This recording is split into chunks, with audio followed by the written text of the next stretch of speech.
ಎಲ್ರಿಗೂ ನಮಸ್ಕಾರ ರೀ. ನಾವು ಉತ್ತರ ಕರ್ನಾಟಕ ಮಂದಿ S7 ಎಂಟರ್ಟೈನ್ಮೆಂಟ್ ಚಾನಲಿಂದ ಇವತ್ತು ನಾವೊಂದು ಮೂವಿ ರಿವ್ಯೂ ಕೊಡೋಣ. ಏನಪ್ಪ ಅಂತಂದ್ರೆ GST ಗೋಸ್ಟ್ ಇನ್ ಟ್ರಬಲ್ ಅಂತ ಒಳ್ಳೆ ಸಿನಿಮಾ ರೀ. ನಾವು ನೋಡೋದಿನಿ ರೀ, ತುಂಬ ಚೆನ್ನಾಗಿ ಮೂಡಿ ಬಂದೈತೆ. ಅದಕ್ಕೆ ಅದ್ರ ಬಗ್ಗೆ ಒಂದು ರಿವ್ಯೂ ಕೊಡೋಣ, ಇನ್ನೂ ಜನ ಹೆಚ್ಚೆಚ್ಚು ಥಿಯೇಟ್ರಿಗೆ ಬಂದು ನೋಡಲಿ ಅಂತ ನಮ್ಮ ಅನಿಸಿಕೆ ರೀ. ಏನಂತಂದ್ರೆ ಸಿನಿಮಾ ಒಳ್ಳೆ ಸಿನಿಮಾ. ಯಾಕಂತಂದ್ರೆ ಇದರಲ್ಲಿ ಅಷ್ಟೇ ಭಯನೂ ಪಡ್ಬೋದು, ಅಷ್ಟೇ ಎಮೋಷನ್ ಐತ್ರಿ ಇದ್ರಾಗ.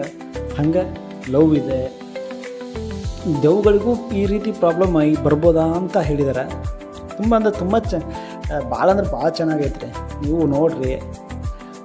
ನಾವು ಉತ್ತರ ಕರ್ನಾಟಕ ಮಂದಿ ತುಂಬ ಒಳ್ಳೊಳ್ಳೆ ಸಿನಿಮಾಗಳನ್ನ ಬೇಗ ಕೈ ಹಿಡ್ತೀವಿ ನೋಡಿರಿ. ಕನ್ನಡದ ಮಂದಿ ಒಳ್ಳೆಯ ಸಿನಿಮಾನ ಯಾವತ್ತೂ ಬಿಟ್ಕೊಡಲ್ಲ. ಆ ನಂಬಿಕೆ ಮೇಲೆ ಹೇಳ್ತಾ ಇದ್ದೀನಿ. ತುಂಬ ಚೆನ್ನಾಗಿ ಬಂದಿದ್ದಾರೆ. ಇನ್ನೂ 2 ಅವರ್ ಸಿನಿಮಾನ ಎಷ್ಟು ನಕ್ ಸಾಯ್ಬೇಕು ಹಂಗೈತೆ ಸಿನಿಮಾ. ಅಷ್ಟು ಅತ್ಯದ್ಭುತ.